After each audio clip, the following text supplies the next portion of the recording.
शुक्लां वरदं विष्णुं शशिवर्णं चतुर्भुजं प्रसन्नवदनं ध्यायेत् सर्वविघ्नोपशान्तये। वक्रतुण्डमहाकाय सूर्यकोटिसमप्रभ निर्विघ्नं कुरु मे देव सर्वकार्येषु सर्वदा। अत्येसि गञ्जापि नमामि विद्ये श्रीदत्तदेवं ह्यवधूतहंसं श्रीरामकृष्णं च सदाशिवेन्द्रं स्वयंप्रकाशाख्य मुनिप्रगाण्टम् अस्मद्गुरुं सन्ततमानतोऽस्मि। ओं नमो ब्रह्मादिभ्यो ब्रह्मविद्या सम्प्रदायकर्तृभ्यो वंशऋषिभ्यो नमो गुरुभ्यः। सर्वोपप्लवरहित प्रज्ञानगणः प्रत्येकत्वो ब्रह्मैवाहमस्मि।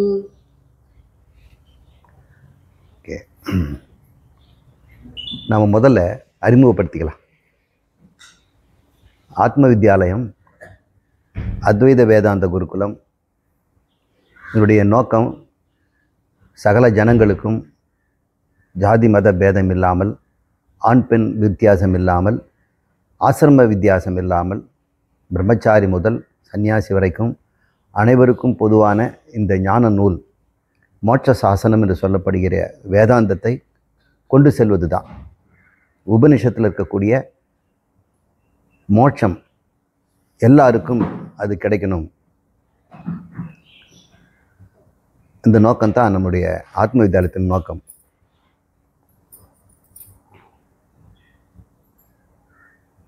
இந்த ஆத்ம வித்யாலயத்தில் நாம் போதிக்கிற விஷயங்கள் எல்லாமே ஸ்ருதியின் அடிப்படையில். ஸ்ருதி என்றால் வேதம். காதால் கேட்டு ஞாபகத்தில் வைத்திருந்து எழுதப்படாமல் இத்தனை காலம் வரை நமக்கு வந்து கொண்டிருப்பதால் அதற்கு ஸ்ருதி என்று பெயர். யாராலும் அது எழுதப்படவில்லை, அது சுயமாகவே இருந்து கொண்டிருப்பதால் அது ஸ்மிருதி என்று சொல்லப்படுவதில்லை. ஸ்மிருதி என்றால் யாராவது குறிப்பிட்ட மனிதன் தன்னுடைய நினைவிலிருந்து, அறிவிலிருந்து, அனுபவத்திலிருந்து எழுதப்பட்ட நூலாக இருக்கும். ஸ்ருதியோ அப்படி அல்ல. அது யாராலும் எழுதப்படவில்லை. அது சனாதனம், அனாதி. இறைவனைப் போல் அதுவும் அனாதி. இறைவனும் ஸ்ருதியும் வேறு வேறு அல்ல. இறைவனுடைய மூச்சு காற்று ஸ்ருதி என்று சொல்வார்கள் வேதம். அந்த வேதத்தில் ஒரு பகுதி வேதாந்தம். அதில் இருக்கின்ற மந்திரங்களுக்கு உபனிஷத்துக்கள் என்று பெயர். அந்த உபனிஷத்துக்களில் என்ன விஷயம் இருக்கிறது என்று பெரியவர்களால் நிச்சயம் பண்ணியிருக்கிறாங்க. அவங்க எப்படி எதன் அடிப்படையில் நிச்சயம் பண்ணியிருக்கிறாங்க? அதற்கு ஷட்லிங்கம் என்று ஒரு முறை இருக்கிறது. 6 விதமான அடையாளங்களை கொண்டு இந்த உபனிஷத்தில் இதுதான் கருத்து என்று தீர்மானம் செய்திருக்கிறாங்க. எதன் அடிப்படையில்? ஜட்ஜ், நீதிபதி, குறிப்பிட்ட நபர் நிரபராதி, இவர்தான் குற்றவாளி என்று எப்படி கண்டுபிடிக்கிறார்? வாத பிரதிவாதங்களெல்லாம் சீர்தூக்கி பார்த்து தக்க அதுக்கு சாட்சியங்கள் இருக்கிறதா, சாட்சிகள் இருக்கிறதா, ரெண்டையும் பார்க்குறார். சாட்சி, சாட்சியம், விட்னஸ் அண்ட் எவிடன்ஸ். விட்னஸ் வேறு, எவிடன்ஸ் வேறு. எவிடன்ஸ் எல்லாம் ஜடப்பொருட்கள், கத்தி, கைரேகை, இதெல்லாம் எவிடன்ஸ். சாட்சின்றவன் நேரடியாக பார்த்த ஒரு மனிதன். இவங்க தான். ரோபாட்லாம் கூட சாட்சியாக வராது. ரோபாட் கூட பார்த்துருக்கலாம், கண்ணால் கேட்கலாம். ஆனால் அது எவிடன்ஸ் தான், அது சாட்சி கிடையாது. மனிதன் தான் சாட்சி. இப்படி ஒரு தீர்ப்பை கொடுப்பதற்கு விசாரிக்கணும் இல்லையா? விசாரித்து இதுதான் முடிவு என்று கண்டுபிடிக்கிறதுக்கு பேர் மீமாம்சம் என்று பெயர். இன்றைக்கு முழுக்க நாம் என்னென்ன கற்றுக்க போகிறோன்னா, இந்த ஞான திறவுகோலாகிய உபனிஷத்தில் இருக்கின்ற தகவல்களை நாம் எப்படி புரிந்து கொள்வது, அது புரிந்து கொள்வதற்கு ஆச்சாரிய துணை வேணும். குரு இல்லாமல் வேதத்தை நம்ம புரிஞ்சிக்க முடியாது. மங்களம் கூட இன்றைக்கி மலன்னு ஒரு ஸ்தோத்திரம் பாடினாங்க. அது அத்தனை சீக்கிரம் எல்லாருக்கும் புரிஞ்சிடுமா? அது வேற்று மொழி வேறு, நம்ம மொழி தமிழ். அது இன்னொரு இனம் புரியாத ஒரு மொழியில் இருக்குது. சமஸ்கிருத பாஷா. இல்லை, சமஸ்கிருதத்தில் இருக்கக்கூடிய உபனிஷத்தில் நமக்கு தெரியாதனால கட்டாயம் அதை அறிந்த ஒருவர் நமக்கு சொல்லிக் கொடுத்தால்தான் வரும். நாமளாக அதை கண்டுபிடிக்க முடியாது. ஒரு சொல்லினுடைய அர்த்தத்தை நம்ம புரிஞ்சுக்கிறதுக்கு 6 லட்சணங்கள் இருக்குது, 6 முறை இருக்குதுன்னு சொல்லுவாங்க. ஸ்ருதி, லிங்கம், வாக்கியம், பிரகரணம், ஸ்தானம், சமாக்கியா அப்படின்னு 6 சொல்லுவாங்க. இத்தனையும் சொன்னோம்னா உங்களுக்கு ஏதாவது புரியுதா? இது ஒன்றும் ஒரு கலைச்சொல், டெக்னிக்கல் வேர்டு. மெக்கானிக்கல் இன்ஜினியரிங் போயிட்டுனா அவன் நிறைய டெக்னிக்கல் வேர்டு வச்சுருப்பாங்க. பயாலஜின்னு வந்துட்டோம்னா அதில் நிறைய டெக்னிக்கல் வேர்டு இருக்கும். அந்த டெக்னிக்கல் வேர்டு தெரியல புரியாது. மெடிசனாக இருந்தாலும் பயாலஜியாக இருந்தாலும் ஆன்டீரியர்ன்பாங்க, போஸ்டீரியர்ன்பாங்க, ப்ராக்சிமல்ன்பாங்க. இப்படி நமக்கு அதனுடைய அர்த்தம் என்னன்னு புரியலல்ல. ஃப்ரான்டல், பெரைட்டல், இதெல்லாமே லத்தீன்லேருந்து வரக்கூடிய சொற்கள். முன்னால் இருப்பதற்கு, பின்னால் இருப்பதற்கு, பக்கத்தில் இருப்பதற்கு, cross section, vertical section, sagittal section அப்படின்லாம் நிறைய. அது தெரிஞ்சால் தான் மெடிசின் படிக்க முடியும், அது தெரிஞ்சால் பயாலஜி படிக்க முடியும். இப்போ நியூராலஜி போயிட்டால் அதுக்கு வேறு, ஆர்டிஃபிஷியல் இன்டெலிஜென்ஸ் போனால் அதுக்கு தனி சொற்கள், கம்ப்யூட்டர் சயின்ஸில் போனால் அவங்களுக்கு நிறைய சின்டாக்ஸும்பாங்க. இப்போ நம்முடைய வேதாந்தத்துக்கு போனோம்னா இதுலேயும் நிறைய கலைச்சொல் இருக்குது, டெக்னிக்கல் வேர்டு. இன்றைக்கி நான் சொன்னேன் இல்லையா, லிங்கம், ஸ்ருதி, லிங்கம், வாக்கியம், பிரகரணம், ஸ்தானம், சமாக்கியா, இதெல்லாம் உங்களுக்கு அத்துப்படி ஆயிடணும். இந்த சொற்களெல்லாம் இன்னைக்கு கிட்டத்தட்ட ஒரு 500-600 சொற்களை இன்றைக்கும் நாளைக்கும் தெரிஞ்சுக்க போகிறோம். இந்த சொற்களை நம்ம கையாண்டுட்டோம்னா அதுக்கப்புறம் நம்ம நல்லா ஈஸியாக பேசலாம், ஒருத்தர் நம்ம புரிஞ்சுக்கலாம். இனிமேல் வரக்கூடிய வேதாந்த சொற்களெல்லாம் நம்ம ரொம்ப சுலபமாக உங்களுக்கு சொல்லி கொடுத்துட முடியும். ஒரு உபனிஷத்தையோ மற்றதையோ புரிஞ்சுக்கலாம். இல்லை, இன்றைக்கி எங்களுடைய ஆச்சாரியர்களெல்லாம் உங்களுக்கு இந்த கலைச்சொற்களை அறிமுகப்படுத்துவாங்க. அவங்களுடைய நோக்கமே கலைச்சொற்களை அறிமுகப்படுத்துறது தான். இப்போ நான் சொன்ன கலைச்சொற்களை முதல்ல அறிமுகப்படுத்துகிறேன். நாம் அறிவை பெறுவனன்னா அதற்கு ஒரு முறை இருக்குது. அதுக்கு பேர் பிரமாணம் அப்படின்னு பேர். பிரமாணம்னா அறிவை பெறும் முறை. வேலிட் மீன்ஸ் ஆஃப் நாலேஜ், சரியான முறையில் அறிவை பெறுதல். நீதிபதி இவன்தான் குற்றவாளி, இவன் நிரபராதி என்பதை எந்த அறிவில் அடிப்படையில் அதை தீர்மானித்தார்? அப்போ ஒரு அறிவை பெற்று தானே பெறாரு. அதை அறிவை பெறுவதற்கு, இவன் குற்றவாளி என்று நிரூபிப்பதற்கு எப்படி அறிந்தார்? பார்த்த உடனே சொல்லிடுவாரா? அப்படி சொன்னால் நம்ம எடுத்துக்க மாட்டோம் இல்லையா.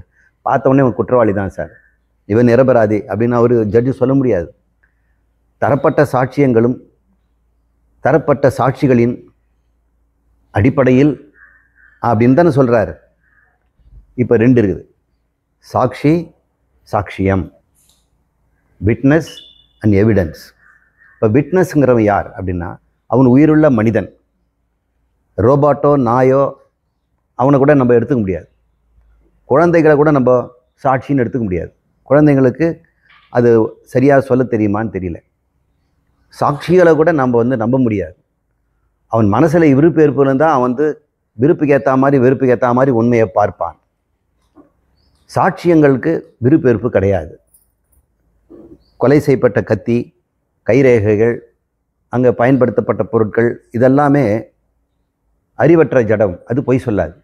ஆனால் மனிதன் பொய் சொல்லிடுவான். இத்தனையும் வைத்து தான் ஜட்ஜு நிரபராதி, குற்றவாளிங்க நிரூபிக்கிறார். இப்போ அவர் ஒரு முறையான அறிவை பெறார் இல்லையா, அது பேர் பிரமாணம் அப்படின்னு பேருங்க. இந்த பிரமாணத்தை நம்ம பெரியவங்க சாஸ்திரத்தில் கிளியராக சொல்லியிருக்கிறாங்க. நமக்கு இந்த பிரமாணம் எப்படியெல்லாம் பயன்படுத்தணும், எத்தனை பிரமாணம் இருக்குதுங்கிறதெல்லாம் நமக்கு தெரியாது. இதெல்லாம் நியாய சாஸ்திரம் அப்படின்னு ஒரு எழுதியிருக்கிறாங்க. நியாய சாஸ்திரத்தில் தான் இதை பற்றி ரொம்ப கிளியராக சொல்லியிருக்கிறாங்க.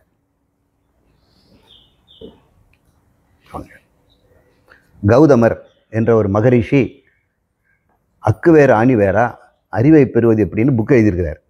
அது பேர் நியாயசாஸ்திரம். நியாயம்னாலே தர்க்கம், எப்படி விசாரிக்கிறது, தர்க்கத்தில் எத்தனை வகை இருக்குது அப்படின்னு வேற சொல்கிறார். வாதம், பிரதிவாதம், விதண்டம், ஜல்பம் அப்படின்லாம் அவங்க பேர் வச்சுருக்கிறாங்க. இப்போ எப்படியெல்லாம் நம்முடைய முன்னோர்கள் கலைச்சோர்களை பயன்படுத்தியிருக்கிறாங்க, எவ்வளோ தெளிவாக அறிவை வைத்திருக்கிறாங்க பாருங்கள். கலைச்சொல்லுன்னா அறிவு தொலைஞ்சு போயிடும். ஒவ்வொரு கலைச்சொல்லும் டெக்னிக்கலோட தான் அறிவை வந்து சேகரித்து பிடிச்சு வச்சுருக்குது. அதனால் இன்றைக்கி நம்ம வந்து முழுக்க 2 நாளும் கலைச்சொற்களுக்கு தான் முக்கியம் தரப்போகிறோம். ஆத்ம ஞானம் 2வது பட்சம்தான். நமக்கு எங்களுக்கு ஆத்ம ஞானம் அடுத்த கிளாஸுக்கு மேலே தான். இப்போ நம்ம வந்து கலைச்சொற்களை நம்ம புரிஞ்சுக்கணும். இந்த பிரமாணம் என்பது 2 வகை. நேரடியாக நீங்களே சென்று போய் பார்த்தால் அது ஒரு பிரமாணம், அல்லது மறைமுகமாக வேறு வழியாக நீங்கள் அறிந்தால் அதுவும் பிரமாணம் தான். அது ஏற்புடையதா இல்லையான்னு நம்ம தான் நிச்சயிக்கணும். பிரமாணம் விஷயத்தை தான் தரும், ஆனால் அது உண்மையாக பொய்யாங்கிறது நாம் தான் நிச்சயம் பண்ணணும். பிரமாணம் எல்லாம் உண்மை அல்ல, அது முதல்ல முடிச்சுக்கணும். பிரமாணம் எல்லாம் உண்மை அல்ல. கண்ணில் கண்டதெல்லாம் காட்சியா, கண்களே உண்மை சொல்லும் சாட்சியா அப்படின்னு கேட்குறாரு. கண்ணில் பார்த்துறதெல்லாம் காட்சின்னு சொல்ல முடியாது. சிலதெல்லாம் காணாததெல்லாம் கண்ணுடுறோம், இருக்குதுன்னு நம்ம நினைக்கிறோம். கயிறை பாம்பா பார்க்குறோம். கண்ணில் காண்பதெல்லாம் காட்சியா, கண்களே உண்மை சொல்லும் சாட்சியா. உண்மையை சொல்லுமாது, உண்மையை அறிவாளி தான் நிச்சயிக்கணும். இது கூட பெரியவங்க தான் சொல்லியிருக்கிறாங்க. சினிமாவில் வர பாட்டு தான். நீங்களாம் சினிமா பாட்டெல்லாம் நீங்கள் ஆராய்ச்சி பண்ணி பார்த்தீங்கன்னா தெரியாமலே அவங்க வந்து உண்மையை நிறைய சொல்லியிருக்கிறாங்க பெரியவங்க. இப்போ பாருங்கள், இந்த பிரமாணம் 2 வகைன்னு சொன்னேன். ஒன்று நேரடியாக நாம சென்று அனுபவித்து அறிவது, அது பேர் அபரோட்சம் அப்படின்னு பேர். இப்போ எல்லாத்தையும் நம்ம எழுதணும் இல்லையா? அப்போ நான் உட்காந்துட்டு பேசினா சரிப்படாது, நான் நேராக போய் எழுதிடுறேன்.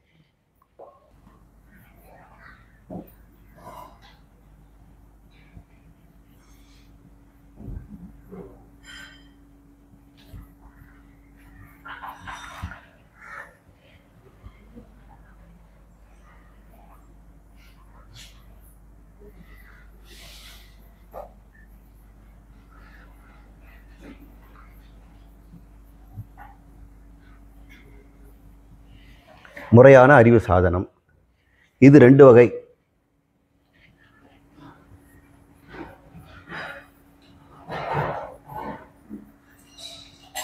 அபரோட்சம்,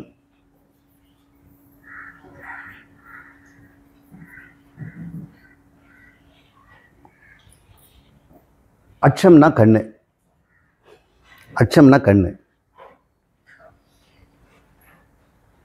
பரோட்சம் அப்படின்னா இன்னொருடைய கண்ணுன்னு அர்த்தம். பர அட்சம் உங்கள் கண்ணு இல்லை, யாரோ பார்த்தது சொன்னாங்க அப்படிங்கிறது பரோட்சம்.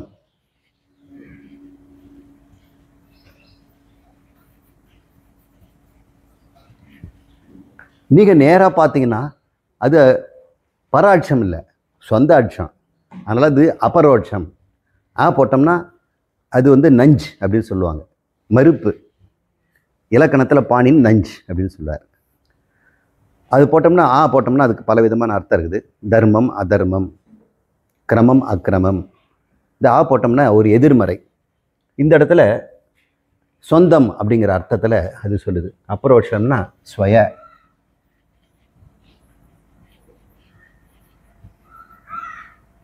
தன்னுடைய கண்ணால் பார்த்தது. இப்போ 2 விதமான அறிவு இருக்கு இல்லையா? இந்த 2 அறிவில் எது ரொம்ப வேலிடு? அபரோட்சம் தானே வேலிடு, இதெல்லாம் ஒத்துக்கிறாங்க. அப்போ எந்த உண்மையை நம்ம இப்போ தெரிஞ்சுக்கிட்டாலும் நாம தெரிஞ்சுக்கிட்டோம்னா தான் அது உண்மையாக இருக்க முடியும். அதனால் இந்த ஞானத்துக்கு அபரோட்ச அனுபூதின்னு பேர். நாம் யார் அப்படின்னு கண்டுபிடிச்சிட்டோம்னா நாமளே கண்டுபிடிக்கணும். அப்படி கண்டுபிடிச்சப்ப அது அபரோட்சமான அறிவு. வாங்க,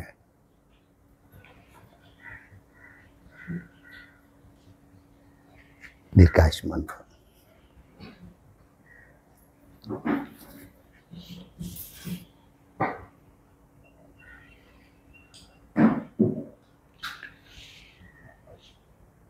இந்த அபரோட்சத்தை இன்னும் தெளிவாக பார்க்கலாம். இதில் வந்து நிறைய முறை இருக்குது.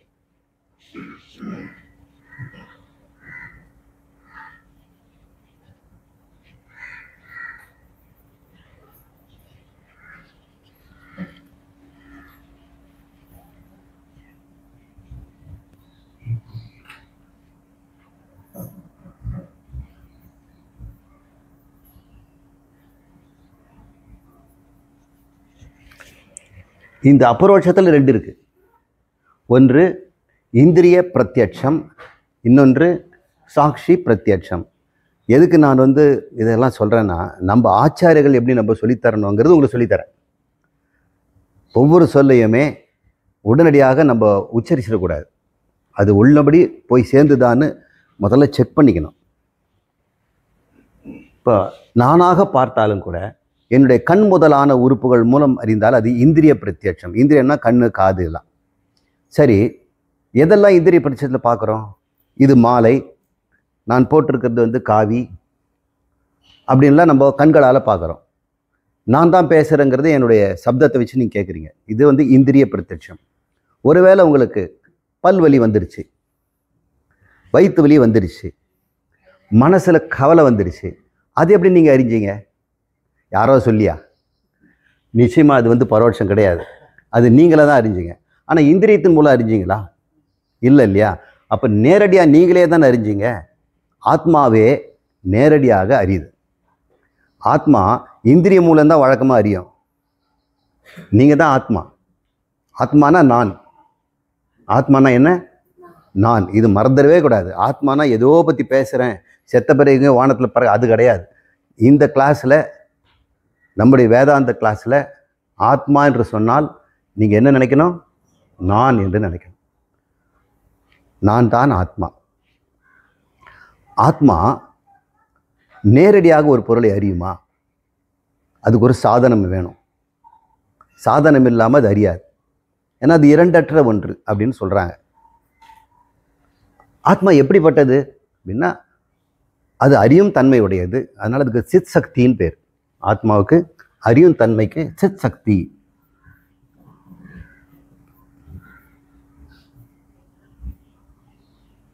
அப்படின்னு உண்டு. உணரும் சக்தியும் உண்டு அதுக்கு. அது போக்திரு சக்தி.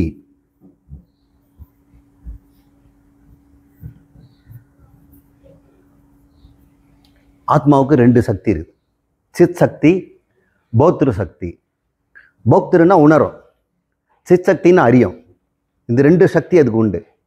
அறிகிற சக்தி என்ன அப்படின்னு பார்த்தோம்னா, இதுலேருந்து இது வேறுபட்டது, இது பெருசு, இது சிறுசு, இது கிட்ட இருக்குது, அது தூரம் இருக்குது அப்படின்னு அறிகிறோம் இல்லையா? இதெல்லாம் அறிவுன்னு சொல்கிறோம். புளிப்பு, காரம் போன்றதெல்லாம் உணர்கிறோம். சிலதை நம்ம உணர்கிறோம், சிலதை அறிகிறோம். புத்தகத்தில் படித்தோம்னா அறிகிறோம், கண்களால் பார்த்தோம்னா உணர்கிறோம். அப்போ ரெண்டு விதமான ஒரு போதம் இருக்குது இல்லையா? அறியும் முறை இருக்குது இல்லையா? அப்போது ஆத்மாவுக்கு சித் சக்தி, போத்திரு சக்தி ரெண்டும் இருக்குது. எனக்கு, உங்களுக்கு. இப்போ உங்களுக்கு எல்லாருக்கும் அறியும் சக்தியும் இருக்குது, போக்திரும் சக்தி இருக்குது. சக்தி தான் இருக்குதே தவிர அது அறியறதுக்கு முடியுமா அப்படின்னா அதுக்கு ஏதாவது தேவைப்படுது. என்னால் பார்க்க முடியும் சார், ஆனால் இந்த கண்ணாடி போட்டால் தான் பார்க்க முடியும் அப்படின்னு சொல்கிறோம். கண்ணாடி எடுத்துட்டோன்னா நான் பார்வையே இல்லாதவனா? பார்க்க முடியும், ஆனால் என்னால் சரியாக பார்க்க முடியல. அப்போ எனக்கு சாதனம் தேவைப்படுது. என்கிட்ட சித் சக்தி இருக்குது, இருந்தாலும் கண்ணாடி போட்டால் தான் எனக்கு அறிவு கிடைக்குது. எனக்கு போக்திரு சக்தி இருக்குது, இருந்தாலும் பல்லு இல்லை, முறுக்கு சாப்பிட முடியல. அப்போ எனக்கு சாதனம் தேவைப்படுது. ஆத்மாவுக்கு சித் சக்தியும் இருக்குது, போக்திரு சக்தி உங்களுக்கெல்லாம் இருக்குது. இருந்தாலும் நீங்கள் அறிவதற்கு கண் முதலான, புத்தி முதலான கரணங்கள் மூலம் தான் அறிய முடியும். நேரடியாக அறியாது. அப்படி நேரடியாக கரணங்கள் மூலம் அறிந்தால் அது அபரோக்ஷம். நேரடியாகவே கரணங்கள் அறிஞ்சதுன்னா கரணங்கள் மூலமாக அறியுது. கரணத்தையே அறிஞ்சுதுன்னா, இப்போது கரணங்கள் மூலமாக அறிஞ்சுதுன்னா அது வந்து இந்திரிய பிரத்யட்சம். இதுனா உங்களுக்கு சொல்லலாம் உடனடிக்கணும் புரிஞ்சுக்கணும். இப்போ கரணங்கள்லாம் என்ன? கண்ணு, மூக்கு, காது. அப்போ ஆத்மா தன்னுடைய சிற்சக்தியால் கண் வழியாக அறிகிறது. அது இந்திரிய பிரத்யட்சம் அப்படிங்கிற. இந்திரியத்தையே அறிஞ்சுதுன்னா, அட கண் சரியாக தெரியலையே அப்படின்னு நீங்கள் அறியறீங்க வைக்கிங்க. அப்போ நீங்கள் என்ன பண்ணுறீங்க? இந்திரியத்தையே அறியறீங்க. உங்கள் மனசு மூலம் தான் எல்லாத்தையும் அறிஞ்சிட்டு இருந்தீங்க. இப்போ மனசையே அறியறீங்க. அப்படி அறிந்தால் அது நேரடியாக ஆத்மாவே அறிகிறது. புரியுதுங்களா? நீங்கள் ஆத்மா நேரடியாக அறியும். இதை நீங்கள் முதல்ல ஒத்துக்கணும். அந்த அறிவு தான் சாட்சி பிரத்யட்சம், சாட்சாத்காரம் அப்படின்னு பேர். ஆத்மா நேருக்கு நேராக எந்த ஊடகத்தின் துணை இல்லாமல் அறியணும். இந்திரிய பிரத்யட்சம்னா ஊடகத்தின் துணையா, இந்த கண் வழியாக, காது வழியாக, மனம் வழியாக, புத்தி வழியாக அது அறிந்தது. இப்போ கண்ணையும் புத்தியும் மனசையே அறியறது யாருன்னு கேட்டோம்னா அதுக்கு ஒரு மனசு புத்தி இருக்குமா என்ன? அது நேரடியாக ஆத்மா. நீங்கள்லாம் ஆத்மாவை கண்டுபிடிக்கணும்னு ஆசைப்பட்டாக்கா சாட்சி பிரத்யட்சத்தை நீங்கள் உணர்ந்தாலே போதும். பல்வலியை உணர்ந்தது யாரு? ஆத்மா. ஆத்மா இவ்வளோ சுலபமா நாம் யாருன்னு கண்டுபிடிக்கிறதுக்கு பல்வலி போதும், வயிற்று வலி போதும், மனநோய் போதும். ஏன்னா மனத்தில் இருக்கிற வலியை மனம் உணர்றதில்லை, நான் உணர்றேன். நான் அங்கே இல்லாமல் மனசுக்கு எங்கடா வலி?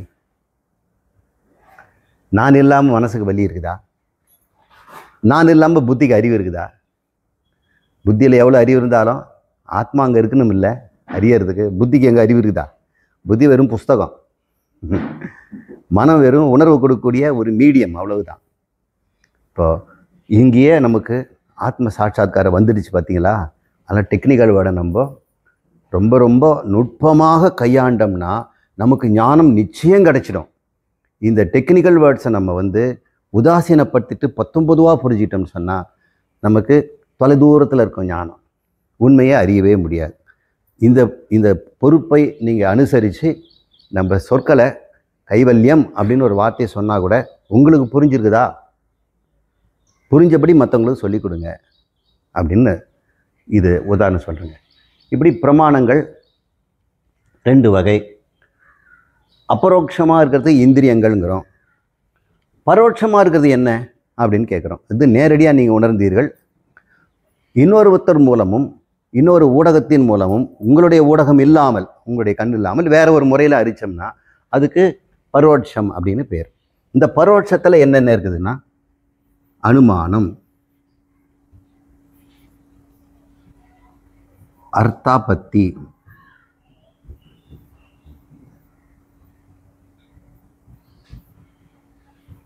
உபமானம்,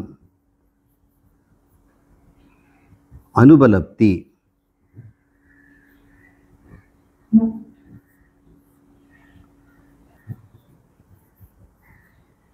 அபாவம்.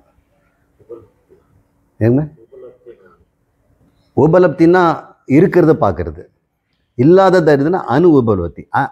உபலப்தி சரிங்க. இந்த வார்த்தையை நம்ம கொஞ்சம் புரிஞ்சுக்குவோம்.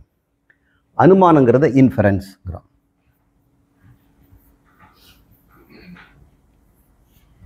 இன்ஃபரன்ஸ் கருதுகோள், கருதல் அளவை அப்படின்னு சொல்கிறாங்க.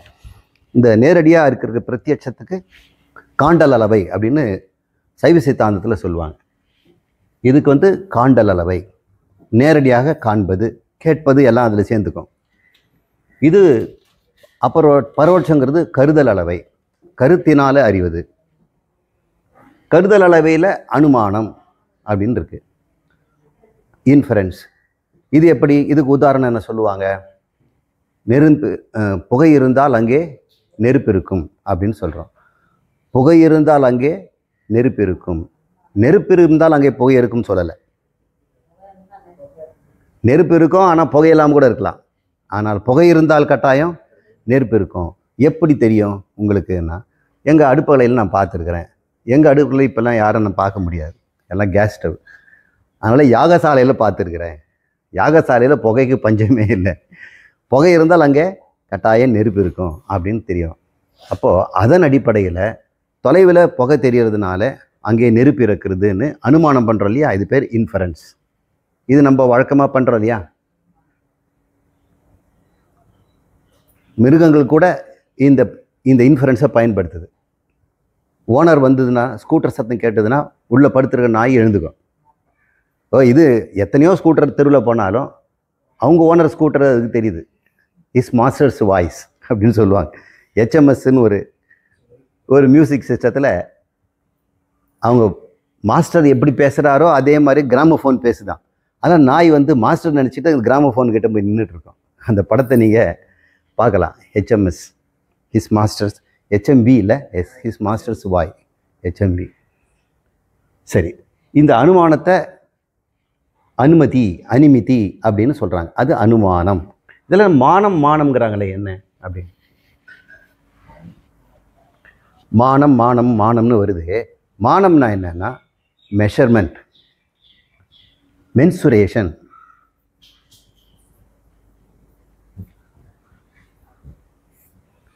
அளவை. அதனால் இதுக்கு பேர் அளவையல்னே பேர்.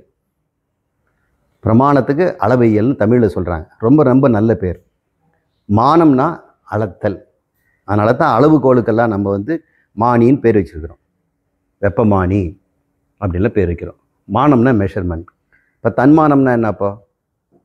தன்னை எப்படி மெஷர் பண்ணி வச்சுருக்கிறோம். தன்மான சிங்கங்கள்னா என்ன? யாருக்கும் தன்னை வழங்க மாட்டேன் அப்படின்னு ஒருத்தன் தன்னை புரிஞ்சு வச்சுக்கிட்டான்னா அது பேர் தன்மானமா. அது தன்னை பற்றிய ஒரு அளவீடு.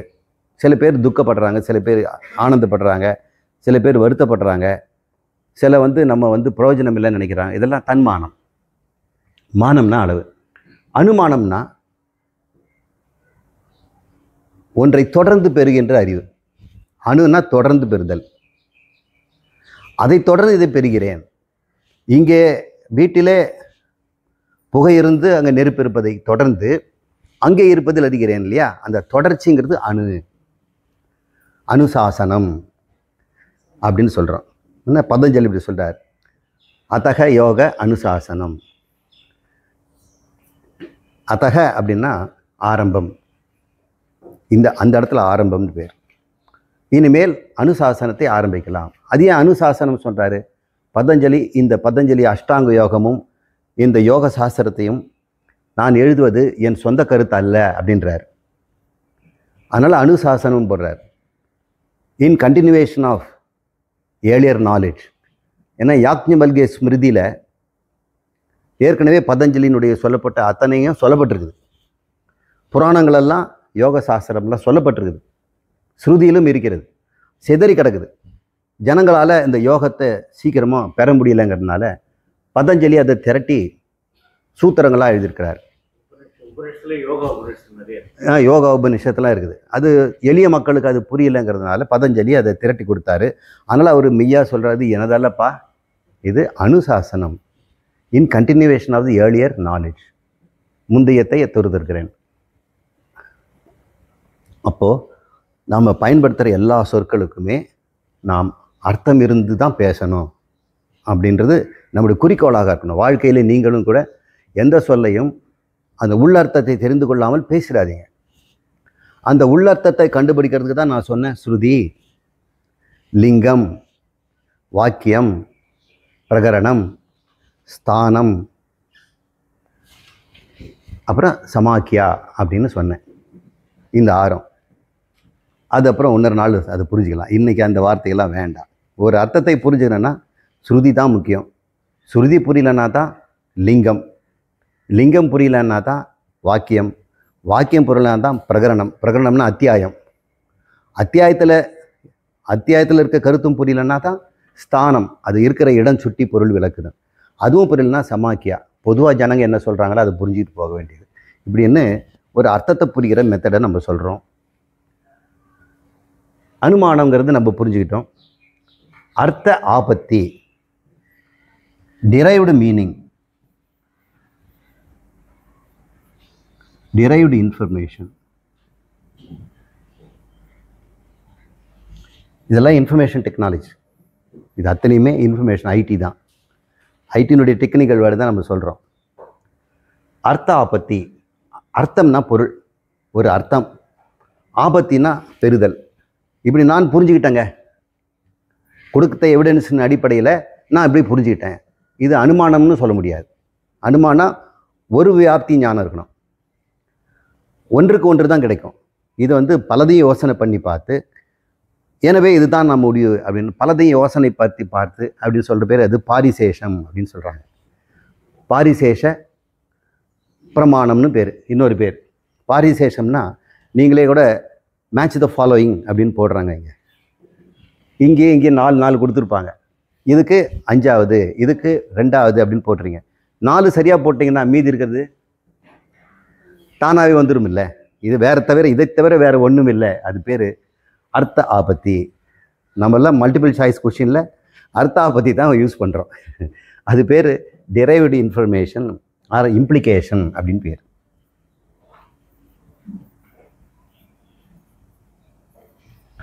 ஒருவேளை நீங்கள் ஆங்கிலத்தில் உங்கள் நூலெல்லாம் எதிர்காலத்தை எழுத போகிறீங்கன்னு வைங்க, நல்ல சரியான அது வார்த்தையை நான் இன்றைக்கே நான் உங்களுக்கு ஆங்கிலத்திலையும் கொடுத்துட்றேன். உபமானம்ங்கிறது எக்ஸாம்பிள்.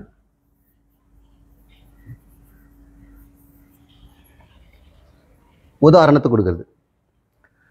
அது அனுமானமும் இல்லை, அர்த்தாபத்தியும் இல்லை. இது வேறு வகையான ஒரு அறிவு. அனுபலப்தி அப்படின்னா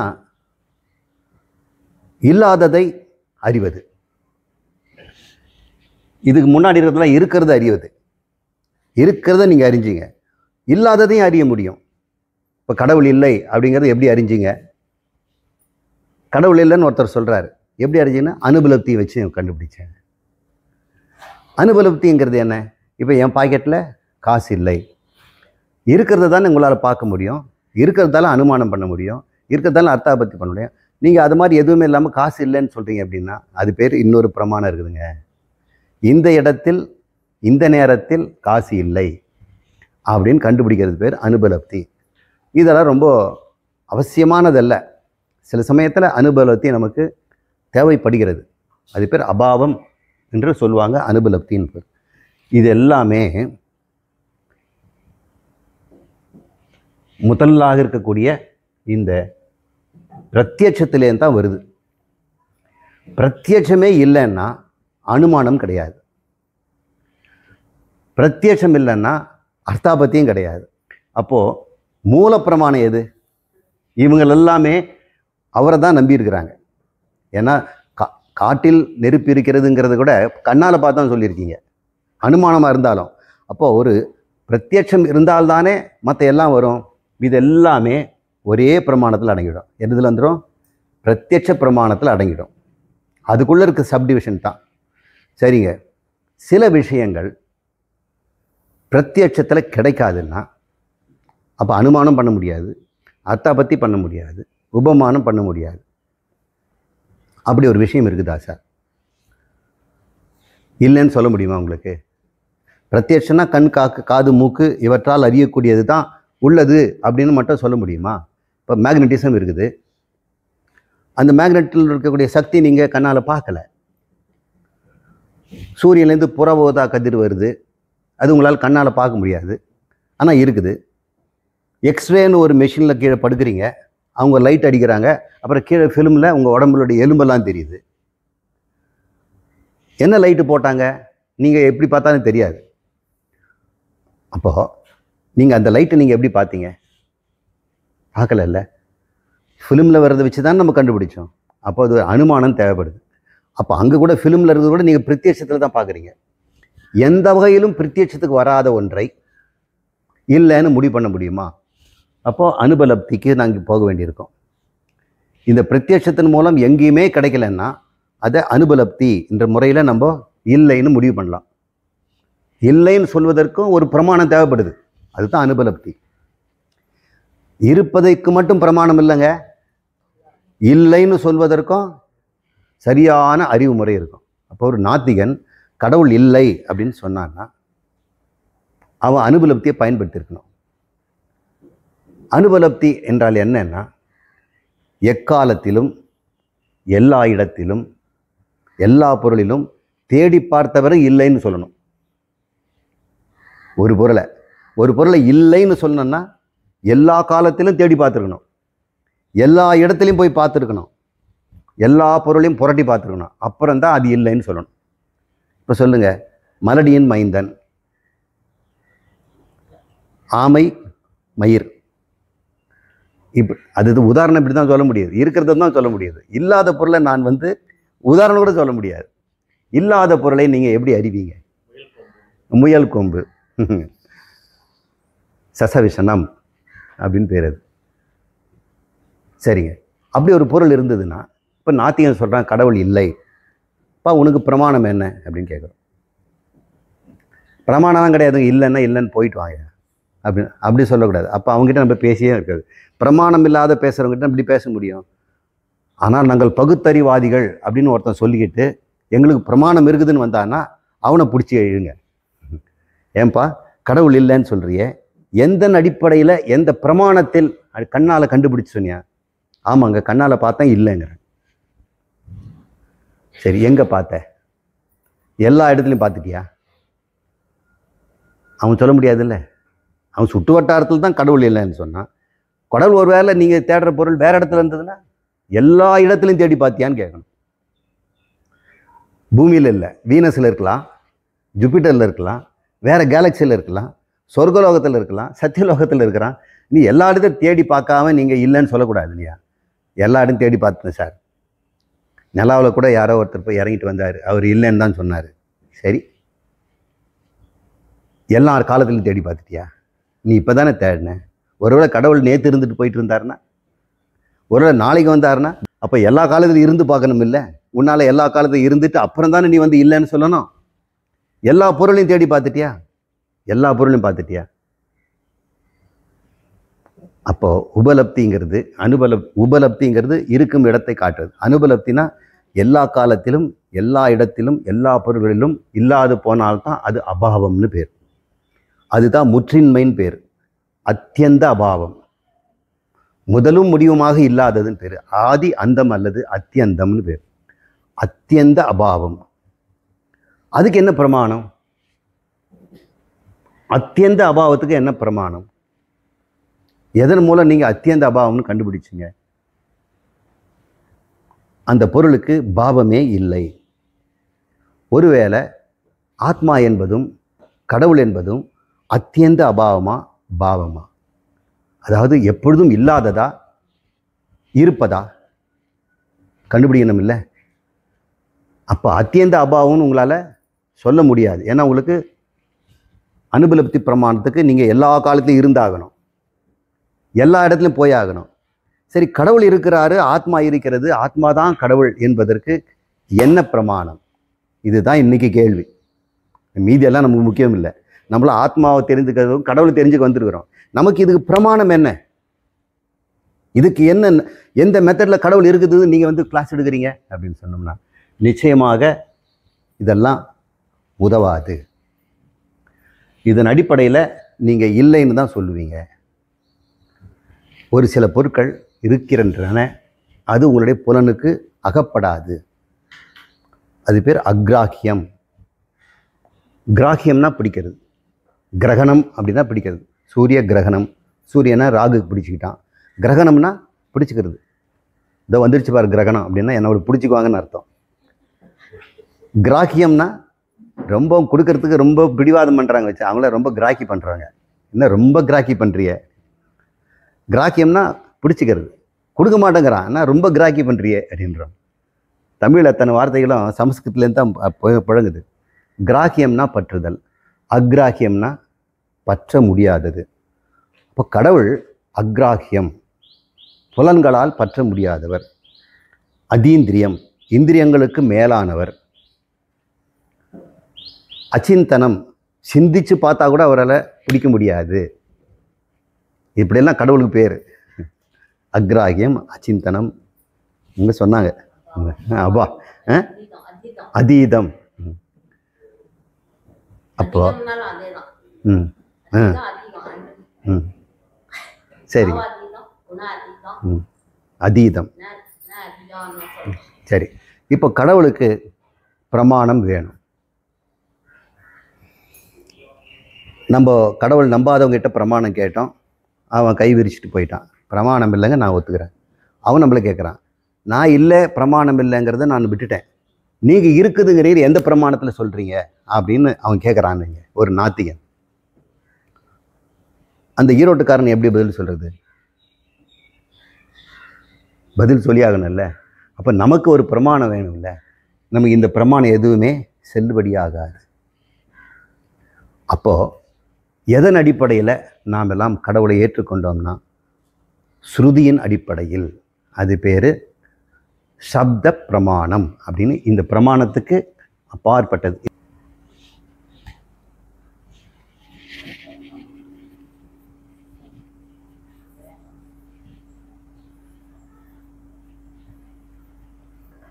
சப்த பிரமாணம், ஆகம பிரமாணம்,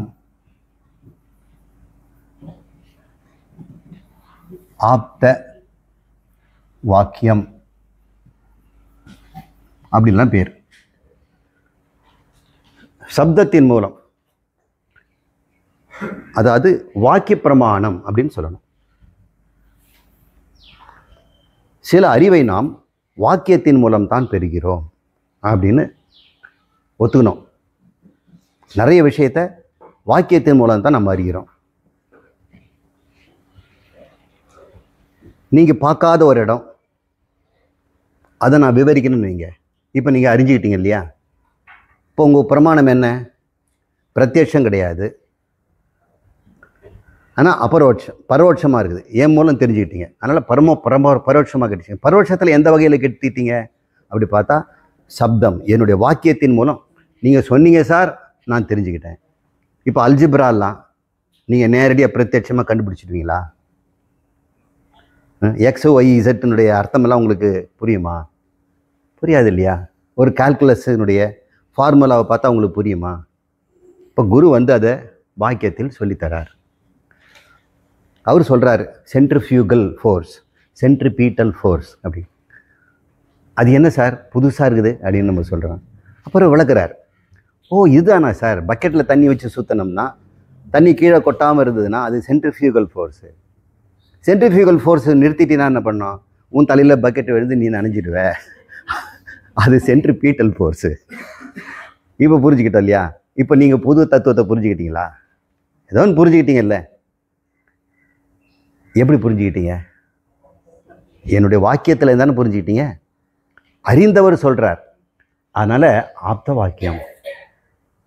ஆப்தர்னா அடைந்தவர், இந்த அறிவை அடைந்தவர். ஞானிகள், ரிஷிகள், நம்முடைய ஸ்கூல் டீச்சர்ஸ், காலேஜ் ப்ரொஃபஸர்ஸ், உங்கள் அம்மா அப்பா, அவங்க தான் கண் கண்ட தெய்வம், அவங்க தான் குரு. உங்களுக்கு முதல்ல ஆப்த வாக்கியம் அவர் தான். அவங்க சொல்லி தான் நமக்கு அப்பா யாருன்னு தெரியும், அம்மா சொல்லி தான் நமக்கு அப்பா தெரியும். அப்பாவே சொன்னார்னா அது எப்படி தெரியும்? அம்மா தான் பெத்தவ. இப்போ ஆப்த வாக்கியங்கிறது ஏதோ ஸ்ருதி மட்டும் நினச்சிக்காதீங்க. ஸ்கூல் டீச்சர்ஸ் நமக்கு சொல்லி கொடுத்ததெல்லாம் பிளாக் ஹோல், நியூட்ரான் ஸ்டார் அப்படின்னு ஒன்று இருக்குது. யாராவது பார்த்தோமா? புஸ்தகத்தில் எழுதியிருக்கிறது போதா போதுமா? யாரோ ஒரு ஆப்த வாக்கியம், புஸ்தகத்தில் எழுதும் கூட ஒரு ஆப்த வாக்கியம் தானே, அதை ஆராய்த்து கண்டுபிடிச்சவர் அவர் சொல்லியிருக்கிறார். இப்போ சில நிறைய விஷயங்களை நாம் வாக்கியத்தின் மூலம் தான் அறிகிறோம். அப்போது கடவுளை எப்படி அறியணும்னா வாக்கியத்தின் மூலம் அறியணும். யாருடைய வாக்கியம்? பிரமாணங்கள் எல்லாம் உண்மையா?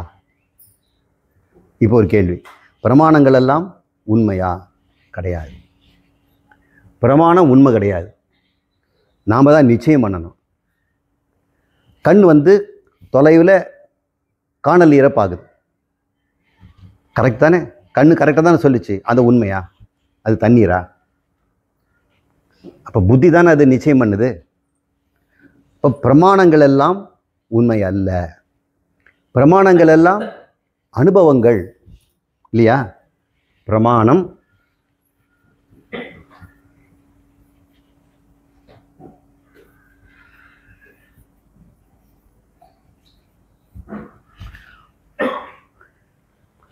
அனுபவம்னா தொடர் இருப்பு, தொடர்ந்து நம்மக்கிட்ட இருந்துக்கிட்டே இருந்தால் அது பேர் அனுபவம். பிரமாணங்கள் அனுபவத்தை தருது இல்லையா? கண்ணால் பார்க்குறீங்க, தண்ணீர் என்ற அனுபவம் உங்களுக்கு உண்டாகுது. இது காவியை பார்க்குறீங்க, காவிங்கிற அனுபவம் உங்களுக்கு உண்டாகுது. இதெல்லாம் அனுபவங்கள். இந்த அனுபவங்கள் எல்லாம் பிரமாணங்கள் தான். ஆனால் அது உண்மையா? கண்ணால் நான் பார்த்தேன் சார், உண்மையா? அதான் கண்ணில் காண்பதெல்லாம் காட்சியா, கண்களே உண்மை சொல்லும் சாட்சியா? கைரனி பாம்பா பார்த்துட்டு நான் பார்த்தேன் பிரத்யட்ச உண்மை. பிரமாணம் ஒன்றும் தப்பு செய்யலை, பிரமாணம் கரெக்டாக தான் காட்டுச்சு, ஆனால் புத்தி தான் தப்பு செய்யுது. இப்போ புத்தியில் எங்கே ஏதோ ஒரு மிஸ்டேக் இருக்குது. அதனால் பிரமாணங்கள் உண்மை அல்ல. இன்னொரு அர்த்தம், அனுபவங்கள் உண்மை அல்ல. அனுபவங்கள் எல்லாம் உண்மை அல்ல. யாராவது அதுக்கு ஒரு உதாரணம் சொல்ல முடியுமா? அனுபவங்கள் உண்மை அல்லன்னு. பூமி சுற்றவில்லை, அதான் அனுபவம். சூரியன் கிழக்கில் உதிக்கின்றது, அதுதான் அனுபவம். அது உண்மையா? அப்போது அனுபவம் எப்போவுமே உண்மையாக இருக்குன்ற அவசியம் இல்லை. ஆனால் அனுபவங்கள் எல்லாம் பொய்ன்னு சொல்ல முடியாது. ஆனால் அது உண்மையாக பொய்யாங்கிறது நாம் தான் நிச்சயிக்கணும். அதனால் சப்தங்கள் எல்லாமே பிரமாணங்கள் தான், வாக்கியங்கள் எல்லாம் பிரமாணங்கள் தான். ஆனால் அது உண்மையா? இப்போ வேதம் என்பது ஒரு சப்த பிரமாணம். இப்போ ஆப்த வாக்கியத்தில் முதன்மையாக வருவது எது? வேதம். கடவுளாலே தரப்பட்டது. சரி, வேதம் எனக்கு வேண்டாம், பகவத்கீதை சாட்சாத் கிருஷ்ணனே கொடுத்தது இல்லையா? அதையாவது நீங்கள் பிரமாணமாக எடுத்துக்குவீங்களா? கிருஷ்ணனை நாங்கள் நம்புறது இல்லைங்க சார். அப்புறம் நீ எப்படி தான் கடவுளை கண்டுபிடிப்ப? இப்போ உண்மையை நாம் அறியணும்னா சப்தத்தையும் கூட நாம் விசாரிக்கணும். அது இறைவனால் சொல்லப்பட்டதாக இருந்தாலும் நீ விசாரிக்கணும் அப்படின்னு சொல்கிறாங்க. அப்படின்னு வியாசர் சொல்கிறார். விசாரிக்கணும். இப்படிதான் வியாசர் சொல்கிறாரு. முதல் சூத்திரத்தில் என்ன சொல்கிறாரு? அத்தக பிரம்ம ஜிக்ஞாசு, பிரம்மத்தை விசாரித்து தெரிந்து கொள்கிறார். ஜிக்ஞாசுன்னா விசாரணை செய்து தெரிந்து கொள். ஜிக்ஞாசுன்னா அறிவதற்கு ஆர்வங்கொள்னு அர்த்தம். ஆனால் நம்ம சங்கரர் அதுக்கு வேறு விளக்கம் தரார். அவர் தர விளக்கம் விசாரிக்க வேண்டும், பிரம்ம விசாரணை செய்க. ஏன் பிரம்ம விசாரணை செய்கன்னு அவர் எடுத்துட்டார்னா, யாக்ஞவல்கியர் சுருதியில் அப்படி சொல்கிறார். ஆத்மாவாரிய திரஷ்டவியக அப்படிங்கிறார். ஆத்மாவை வரும் விசாரித்து தெரிந்து கொள்ள வேண்டும்ங்கிறார். எப்படி விசாரிக்கணும்? சிரவண மனன நிதித்தியாசனம் அப்படின்னு சொல்கிறார். அப்போ விசாரிக்கணுங்கிறது ரொம்ப ரொம்ப முக்கியம் இல்லையா? நம்முடைய பாரத தேசத்தில் தான் கடவுளை விசாரித்து அறிகிறோம். மீதி எல்லா இடத்திலும் விசாரிக்காமல் நம்புகிறார்கள். உலகத்தில் கடவுள் நான் நம்புகிறவன் முட்டாள். ஈரோட்டுக்காரர் சொன்னது கரெக்ட். கடவுளை நம்புபவன் முட்டாள், கடவுளை அறிபவன் தான் அறிஞன். வேதமே சொல்லுது. வேதத்தில் வரக்கூடிய உபநிஷத்தில் யாக்ஞவல்கியர் சொல்கிறார், வேதமே ஆனாலும் நீ விசாரி. எப்படி விசாரிக்கிறது எனக்கு தெரியலைங்களே. அதுக்கு தான் வியாசர் விசாரணை பண்ணி நமக்கு விளக்கம் தரார். அதுக்கு பேர் மீமாம்சம் அப்படின்னு பேர். மீமாம்சம்னா என்கொயரி, விசாரணை. எப்படிப்பட்ட விசாரணை? பூஜ்ய விசாரணை அப்படின்னு தயானந்த சரஸ்வதி சொல்கிறார். மீமாம்சங்கிறது சும்மா விசாரணை இல்லை, எப்படி இருக்கீங்க, நல்லா இருக்கீங்களா அப்படின்னு விசாரிக்கிறது இல்லை, பூஜிக்கு தகுந்த ஒரு விசாரணை அப்படின்னு பூஜ்ய விசாரணம் மீமாம்ச அப்படின்னு அவர் டெஃபினேஷன் தரார். சரிங்க, இப்போ என்னுடைய முன்னுரையை நான் நிறுத்திக்கிறேன். எப்படி ஒவ்வொரு கலைச்சொல்லையும் பகுத்து ஆராய்ந்து உள்ளர்த்தத்தை நம்ம சொல்லி கொடுத்தாதான் அடுத்தடுத்து விடுகின்ற நம்முடைய அறிவெல்லாம் ஒரு ப்ராப்பர் ஃபவுண்டேஷனில் நிற்கும். அப்போ நம்முடைய ஞானிகள் எல்லாம், ஆத்ம ஞானத்தில் பெற்ற நீங்கள் எல்லாருமே ஆத்மாவில் ஸ்ட்ராங்காக இருக்க முடியும். இதுக்காகத்தான் கொஞ்சம் நேரத்தை நான் எடுத்துக்கிட்டேன். இப்போது சப்த பிரமாணம் என்பது என்ன என்று கேட்டால், இந்த இடத்துல எல்லா பிரமாணமும் உண்டு தான். இங்கே சப்தங்கிறத வாக்கியம்னு எடுத்துக்கிட்டோம். வேதத்தினுடைய வாக்கியங்கள் என்ன சொல்லி தருகிறது? வேதத்தை முழுக்க எடுத்து பார்த்தோம்னா அதில் சொல்லக்கூடிய ஒரு கருத்து தான் முக்கியம். அந்த வாக்கியம் மகா வாக்கியம்னு பேர். இப்போ வேதத்தை பிடிச்சி, சார் வேதம் முழுக்க என்னால் படிக்க முடியாது சார், அது என்ன தான் சொல்ல வருது, அத்தனை சென்டென்ஸை நீங்கள் கரைச்சி ஒரு சென்டென்ஸ் சொல்லுங்கள் சார் அப்படின்னு சொன்னோம்னா அது பேர் மகா வாக்கியம். அந்த வாக்கியம் பேர் தான் தத்துவமசி, அகம் பிரம்மாஸ்மி, அயமாத்மா பிரம்மம், பிரஜானம் பிரம்ம, ஏதத்வித் சத்தியம், ஓம் இத்தியேதி சர்வம். இப்படி போன்றதெல்லாம் நிறைய மகா வாக்கியங்கள் உபனிஷத்தில் சுருக்கமாக இருக்குது. இந்த வாக்கியங்களுடைய அர்த்தத்தை நிர்ணயம் பண்ணணும், அது பிரமாணம். இறைவனாக நீ இருக்கிறாய், அதுவாக நீ இருக்கிறாய் அப்படின்னு சொன்னோம்னா இது மகா வாக்கியங்கிறாங்க. இதில் இங்கே என்ன பெரிய விஷயம் இருக்குது? அதுவா நீ இருக்கிறேன்னு சொன்னால் யாரை பார்த்து சொன்னாரோ அவர் மனசில் ஏதோ நினச்சிருப்பார், அந்த மாதிரி இருக்கிறாடா நீ. அவர் எருமை மாட்டை சொல்லியிருக்கலாம், கழுதியை சொல்லியிருக்கலாம். அதுக்கு ஒதுக்கும் வித்தியாசம் இல்லைடா, அது தாண்டா நீ அப்படின்னு சொல்கிறார். அதுக்கு உனக்கு வித்தியாசம் இல்லை. தத் ஏவம் திஸ் தத் தோமசி, அதாண்டா நீ, வேற என்ன அப்படின்னு. அப்போ சரியாக விசாரணிக்கணும் இல்லை. அதனால் சப்தமாக இருந்தாலும் கூட, மகா வாக்கியமாக இருந்தாலும் கூட அதை நாம் விசாரிக்கணும். அதை விசாரிக்க நமக்கு தெரியல இல்லையா, அதுக்கு தான் குரு வரார். அவர் விசாரணை பண்ணுகின்ற தீர்ப்பளிக்கின்ற நீதிபதி. அப்போ குருவின் மீதும், அதாவது விசாரிக்கிறவர் மீதும், விசாரிக்கப்படுகின்ற சாட்சியமாகிய வேதத்தின் மீதும் நமக்கு நம்பிக்கை இருக்கணும். அது பேர் ஸ்ரத்தா. ரெண்டும் ஸ்ரத்தா. எது வரைக்கும் ஸ்ரத்தா? விசாரித்து உண்மைன்னு கண்டுபிடிக்கிற வரைக்கும் தான் ஸ்ரத்தா. தெரிஞ்ச பிறகு குருவா போயிட்டு வாங்க சுவாமி, அகம் பிரம்மாஸ்மி, மங்களம், அற்புதம், பிரம்மேவ அகமஸ்தி. அப்புறம் இதுக்கு மேலே நமக்கு நம்பிக்கை, நான் வேதம் சொன்னதுனால தான் பிரம்மன் நினைக்கிறேன் அப்படின்னு நம்பிக்கையிலேயே வாழக்கூடாது. ஏதோ நம்பிக்கையில் வாழுதுன்னா பணக்காரன் தான் காசு கொடுப்பான்னு நம்பிக்கையிலையும், இறைவன் நமக்கு காசு கொடுப்பான்னு நம்பிக்கையிலையும் வாழற மாதிரி ஏதோ வேதம் சொல்லியிருக்குது, நான் நம்பிக்கிட்டு இருக்கிறேன் நான் பிரம்மம்னு அப்படின்னு நினைக்கக்கூடாது. நமக்கு நாமே ஊர்ஜிதம் செய்யணும். இது ஸ்வயம் சாம்ராட்.